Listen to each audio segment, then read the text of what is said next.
औज़ुबिल्लाहिमिनश्शैतानिर्रजीम बिस्मिल्लाहिर्रहमानिर्रहीम। अजीज़ तलबा तालिबात अस्सलाम वालेकुम। अजीज़ तलबा, आज हम आपकी किताब में मौजूद नज़म नंबर 9 पढ़ेंगे, पुराना कोट। इसके शायर है सैयद मोहम्मद जाफरी, जो कि किताब में सफ़ा नंबर 147 है। नज़म थोड़ा लंबा है, लेंथी है, तो उसका आगाज़ करते हैं। सबसे पहले आपने शायर का तारुफ पढ़ना है, फिर इसके जितने भी अशार में अल्फाज माने हैं वो पढ़ेंगे। नज़म का मरकजी ख्याल भी बताया जाएगा, और जो अशार का मफहूम और उसकी तशरीह है तो वो भी आज की क्लास में आपको सिखाई जाएगी। स्लाइड भी बनाए गए हैं, तो लिहाजा आप उसको रोक के भी अपने लिए उसके अल्फाज माने, उसका मरकजी ख्याल या उसकी तशरीह जो भी आपको रिक्वायर्ड हो वो आप लिख सकते हैं और उसको याद कर सकते हैं। सबसे पहले मुख्तसरन शायर का तारुफ है। तो शायर की पैदाइश है 1905 और वफात है 1976, 76। सैयद मोहम्मद जाफरी इब्तिदाई तालीम घर पर हासिल करते हैं और गवर्नमेंट कॉलेज लाहौर से बीए और ऑनर्स केमिस्ट्री की सनद के उसूल के बाद फारसी और अंग्रेजी अदबियात में एमए किया, यानी केमिस्ट्री पढ़ी बीएस तक, और फिर फारसी और अंग्रेजी में मास्टर किया।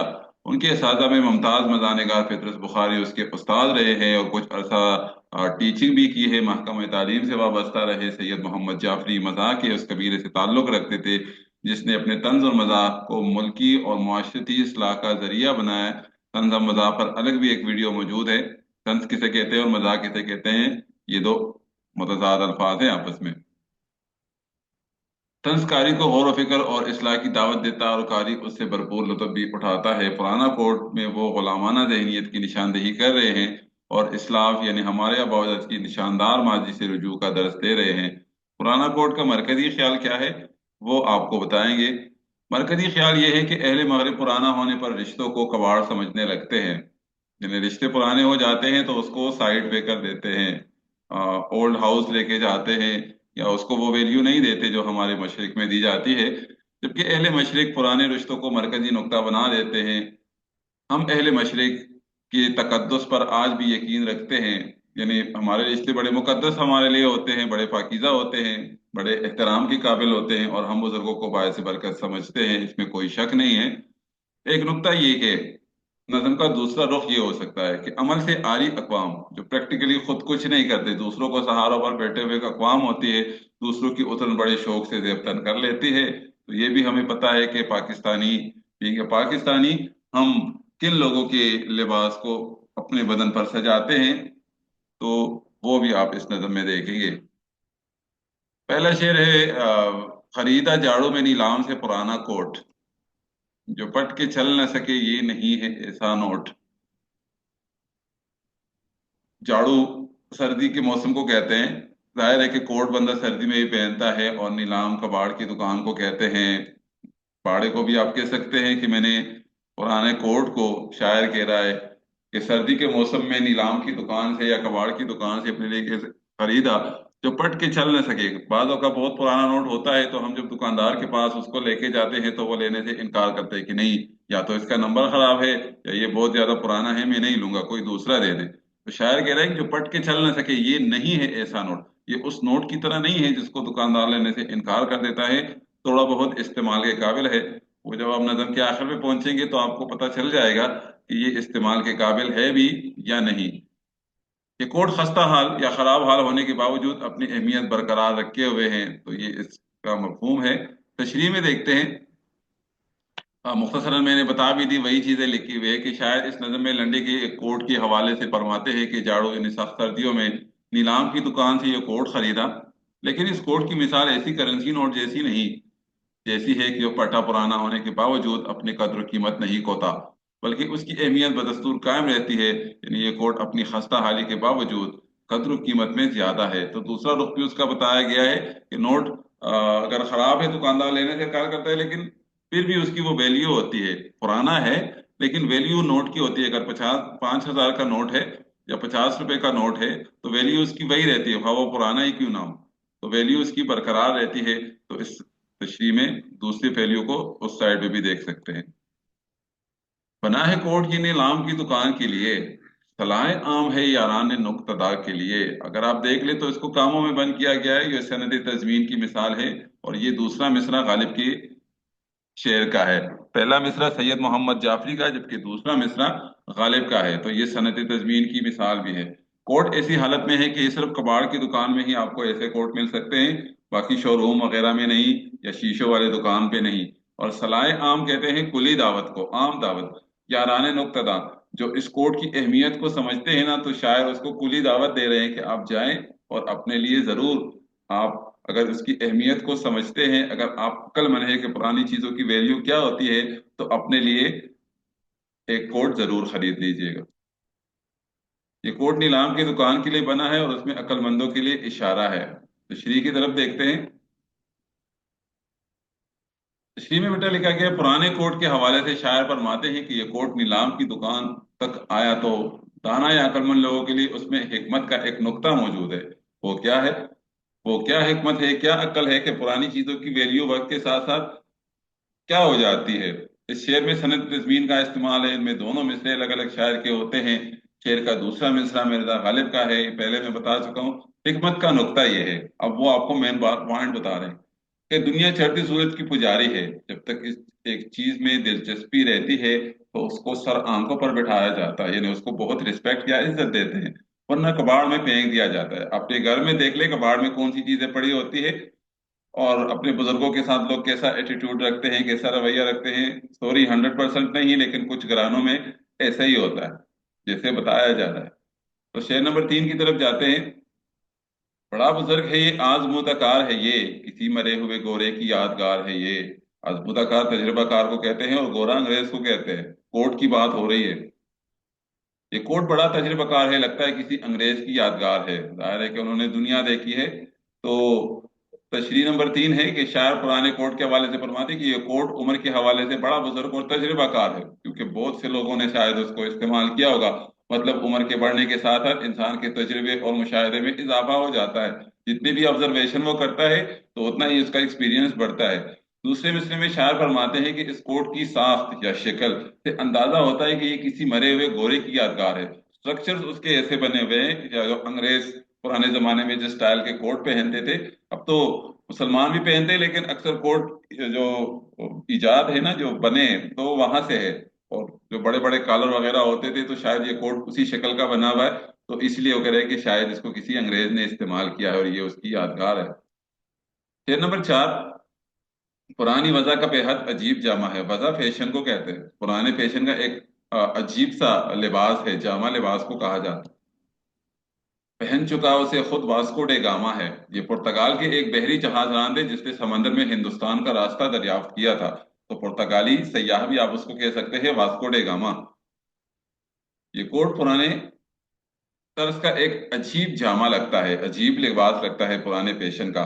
गोया वास्को डे गामा भी उसे पहन चुका है। तो हो सकता है कि किसी जमाने में वास्को डे गामा ने इस्तेमाल किया हो, तो उसका जमाना भी यहाँ पर आपको नजर आ रहा है। देखते हैं। शायर पुराने कोट के हवाले से फरमाते हैं कि ये कोट पुराने तर्ज का अजीब गरीब लिबास है और उसकी कोहन साली को देख कर लगता है। कोहनी और जो जो बाजुओं के दरमियान वाले होते हैं, जो वहां पर बने होते हैं, जहाँ बाजुओं के जो जोड़ होते हैं, वो कि जैसे ये मशहूर सैयाह वास्को डे गामा के इस्तेमाल रह चुका हो, जो एक पुर्तगाली जहाज रान था और जिसने 1499 में हिंदुस्तान का बहरी रास्ता दरियाफ्त किया था, समंदरी रास्ता दरियाफ्त किया था 1499 में। तो कितने साल गुजर गए वो आप खुद अंदाजा लगा ले, खुद हिसाब किताब लगा ले। लेकिन कोर्ट की वैल्यू की बात हो रही कि कोर्ट बहुत पुराने जमाने का है। ये नंबर 5 है। न देख कोनियों पर उसकी खस्ता सामानी। कोनी पहले में मेरे बाजू के जोड़ को कहा जाता है। बाजुओं के जो जोड़ होते हैं ना, वो ज्यादा इस्तेमाल की वजह से उसकी कोनियां जो है, उसकी हालत बहुत ज्यादा खराब हो चुकी है। क्यों? पहन चुके हैं उसे तुर्क और ईरानी। खस्ता सामानी कहते हैं खराब हालत को, और किसी जमाने में तुर्क या तुर्की के लोगों ने या ईरान के लोगों ने उसको इस्तेमाल किया है, और उसके बाद पाकिस्तान पहुंचा है तो शायद ने उसको लिया है। तुर्की से होके ईरान आया और ईरान से फिर पाकिस्तान आ गया। उसकी खराब हालत पर ना जाओ, उसकी तारीखी अहमियत बहुत ज्यादा है। देखते हैं शायर क्या कहते हैं। शायर पुराने कोर्ट के हवाले से फरमाते हैं कि इस कोर्ट की कोनियों की हालत जार को देखकर यूं लगता है कि जैसे ये कोर्ट तुर्क और ईरानी तारीख को देख चुका है। ये दोनों बहुत पुरानी तहजीबी शुमार होते हैं। गोया शायर कहना चाहते हैं کہ کوٹ کی خستہ حالت دیکھ کر لگتا ہے جیسے اس کا تعلق بہت زیادہ پرانے دور سے رہا ہے، شاید اس کی حالت بہت زیادہ خراب تھی، اسی لیے شاعر نے ایسا بولا ہے۔ جگہ جگہ وہ مثل جگہ جگہ وہ پیرا مثل مارکو پولو، مثل مارکو پولو جو ہے وہ اٹلی کا مشہور سیاح ہے۔ یہ کوٹو کا لیڈر ہے، جگہ جگہ وہ پیرا مثل مارکو پولو، وہ کوٹو کا لیڈر ہے، اس کی چے بولو، چے زندہ باد کہنے کو کہتے ہیں، کوٹو کا لیڈر ہے اور لیڈر کے لیے لوگ زندہ باد کے نعرے لگاتے ہیں جو لیڈر ہوتا ہے۔ یہ کوٹ مارکو پولو کی طرح دنیا کی سیاحت کر چکا ہے، اس لیے یہ کوٹو کا لیڈر ہے۔ مارکو پولو کی تھوڑی سی وضاحت یہاں پر کی گئی ہے تو آپ لوگوں کو اچھی طریقے سے سمجھ آ سکتی ہے، اور کوٹ کے پرانے پن کی صرف بات ہو رہی ہے کہ اس زمانے میں اس کو مارکو پولو نے بھی استعمال کیا ہے۔ شاعر پرانے کوٹ کے حوالے سے مزید فرماتے ہیں کہ یہ کوٹ دنیا بھر میں یوں پھرا ہے کہ جیسے مارکو پولو، جو اٹلی کے مشہور شہر وینس کا رہنے والا بین الاقوامی شہرت یافتہ سیاح تھا، اسے دنیا کا سب سے بڑا سیاح بھی کہا جاتا ہے۔ اس نے اپنے والد نکولو اور چچا میفیو کے ہمراہ 1260 تا 1269 یعنی 9 سال چین کا سفر کیا، اور وہاں کے حاکم یعنی چین کے حاکم کبلائی خان سے ملاقات کی۔ اس نے چین کا سفر نامہ بھی لکھا، چنانچہ شاعر اس کوٹو کا رہنما یا لیڈر قرار دیتے ہیں، اور جس طرح رہنماؤں کے بارے میں زندہ باد کے نعرے لگتے ہیں، اسی طرح اس کوٹ کی بھی زندہ بادی ہونی چاہیے۔ نمبر 7، بڑا بزرگ ہے وہ بڑا بزرگ ہے وہ قلیل قیمت ہے، میاں بزرگوں کا سایہ بڑا غنیمت ہے۔ جن گھر میں بزرگ ہوتے ہیں وہ گھر ہمیشہ سموتھ چلتے ہیں، اس میں ہر کام مشورے سے کیے جاتے ہیں، اور بڑوں کا مشورہ بہت کارآمد ثابت ہوتا ہے چھوٹوں کے لیے۔ بڑا بزرگ ہے وہ قلیل کم کو کہتے ہیں، اگر وہ بزرگ ہے اگرچہ اس کی قیمت کم ہے، لیکن آپ بزرگ سمجھتے ہوئے اس کو لینے چاہیے، کیونکہ بزرگوں کا سایہ بہت بڑی غنیمت یا نعمت ہے۔ بزرگوں کا سایہ غنیمت ہوتا ہے۔ تو تشریح دیکھتے ہیں کیا لکھا ہوا ہے۔ پرانے کوٹ کے حوالے سے شاعر فرماتے ہیں کہ یہ کوٹ بڑا بزرگ یعنی عمر رسیدہ ہے، انہوں نے پوری زندگی گزاری ہے، اگرچہ اس کی قیمت کم ہے، لیکن بڑے بزرگوں کی طرح اس کا سایہ بھی غنیمت ہے۔ شاعر مزاح کی آڑ میں ایک بہت فتح کی بات بتا رہے ہیں کہ بعض معاشرے بزرگوں کو بڑھاپے میں اولڈ ہوم بھیج دیتے ہیں، جبکہ ہمارا مشرقی تصور یہ ہے کہ بزرگ جتنا عمر رسیدہ ہوتا جاتا ہے اتنا ہی وہ خاندان کا مرکز بنتا جاتا ہے۔ ہمارے ہاں بزرگوں کو وہ بہت رسپیکٹ دی جاتی ہے، اور بہت اس سے اس کی ایکسپیرینس یا تجربے کی بنیاد پر جو بھی کام ہمارے گھروں میں ہوتے ہیں مشورے کی بنیاد پر اس سے مشورہ کیا جاتا ہے، اور اس کے مشوروں کو فالو کرنے کی کوشش کی جاتی ہے، کیونکہ سب کو لگتا ہے کہ انہوں نے دنیا دیکھی ہوتی ہے اور انہوں نے جو مشورہ دیا ہے وہ بہت مفید یا کارآمد ہوگا ہمارے لیے، تو ہم اپنے بزرگوں کو گھر کا بہت اہم رہنما یا سب سے اہم رہنما سمجھتے ہیں۔ نمبر 8، اس پہ دبے اور جو اس پہ دبے جو سرخی کے اور سیاہی کے نشان ہے کسی ٹیچر کی بادشاہی کے۔ اس کوٹ کے اوپر کچھ ریڈ اور بلیک ڈاٹس لگے ہوئے تھے، دبے لگے ہوئے تھے، نشان لگے ہوئے تھے، تو اس سے لگ رہا تھا کہ جیسے کسی ٹیچر نے بھی کسی زمانے میں اس کو استعمال کیا ہے۔ اس پر موجود دبے نشاندہی کرتے ہیں کہ یہ کسی ٹیچر کے زیر استعمال بھی رہا ہے۔ شاعر پرانے کوٹ کے حوالے سے فرماتے ہیں کہ اس کوٹ پر سرخی اور سیاہی کے دبے یا نشان اس بات کی نشاندہی کر رہے ہیں کہ یہ کوٹ کسی ٹیچر کے زیر استعمال بھی رہ چکا ہے، کیونکہ اپنے فرائض کی ادائیگی میں ٹیچر رنگ رنگ کے پن اور بال پوائنٹ استعمال کرتا ہے، جس کی وجہ سے وہ داغ دبے بعض اوقات لباس پر بھی لگ جاتے ہیں۔ تو یہ کوٹ لگتا ہے کہ کسی ٹیچر نے بھی استعمال کیا ہے۔ آخر میں مجھے بتانا ہے کہ یہ کوٹ استعمال کے قابل ہے کہ نہیں، دیکھتے ہیں۔ جگہ جگہ جو کیڑوں کی ضرب کاری ہے، ضرب کاری مضبوط حملے کو کہتے ہیں۔ نئی طرح کی یہ صنعت ہے، دستکاری ہے، صنعت کاریگری کو کہتے ہیں، اور دستکاری کہتے ہیں ہاتھ کے کام، جو ہاتھ سے اس پہ کام کیا جاتا ہے۔ کیڑوں نے دیں گے، آپ لوگ کیڑے جانتے ہوں گے جو کپڑے کو کاٹ دیتے ہیں اور جگہ جگہ اس پہ سوراخ کر دیتے ہیں، جو ایک انسیکٹ ہے، کیڑا۔ جگہ جگہ جو یہ کیڑوں کی ضرب کاری ہے، جگہ جگہ پر اس کیڑوں نے مضبوط حملہ کیا ہوا تھا، تو شاعر نے اس کا مذاق اڑایا ہے کہ کیڑوں کی ضرب کاری ایک نیا ہنر اور دستکاری لگتی ہے، پہ ایک ڈیزائن سا بنا ہوا ہے ایک نیا۔ شاعر پرانے کوٹ کے حوالے سے مزید فرماتے ہیں کہ اس پر جگہ جگہ کیڑوں کی ضرب کاری یا مضبوط حملے نظر آتے ہیں، جو یوں لگتا ہے کہ جیسے کسی کاریگر نے نئے طرز کی کاریگری اور دستکاری ایجاد کی ہو۔ شاعر مزاحیہ رائے میں کہنا چاہتے ہیں کہ اس کوٹ پر ہر طرح کا مشق ستم ہو چکا ہے، ظلم या ज्यादती उसके साथ हो चुकी है। नंबर 10 है, जो कदरदान है वो जानते हैं कीमत को, कि आफताब चुरा ले गया है रंगत को। जो कदरदान है, जो इज्जत करने वाले लोग हैं, जो पुरानी चीजों की रिस्पेक्ट को करते हैं या समझते हैं, तो उसको अंदाजा भी होगा कि इस कोट की कितनी कीमत होनी चाहिए। आप भी जरूर बताइएगा कि इस कोट की कितनी कीमत होनी चाहिए। कि आफताब चुरा ले गया है रंगत को। आफताब, बेटा आप लोगों ने देखा होगा कि जो चीजें धूप में ज्यादा पड़ी रहती है तो उसका रंग बिल्कुल उड़ जाता है, या रंग जो है वो चेंज हो जाता है। तो आफताब सूरज को कहते हैं और रंगत उसकी हालत को कहते हैं। जो कदरदान है वो उसी कदर कीमत से आगाह है।